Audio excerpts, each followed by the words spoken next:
Hi everyone, welcome back to our channel. In today's video, I'm going to show you how to rotate photo on the Photopea app. If you don't know how to rotate the photo and edit it, this tutorial is for you.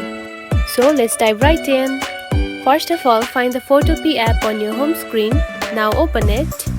Then tap onto the Simple Editor button right here and tap onto the Choose from Library. Now choose one photo that you want to edit. Simply tap on it. Now to rotate the photo, here you can find the option of Crop Like button. Now tap on it. Now to rotate, simply pinch the photo and rotate it in whichever direction that you want to rotate, just like this. Now edit and adjust the photo however you want to edit it. And that's it. This is how you can rotate the photo in the Photopea app.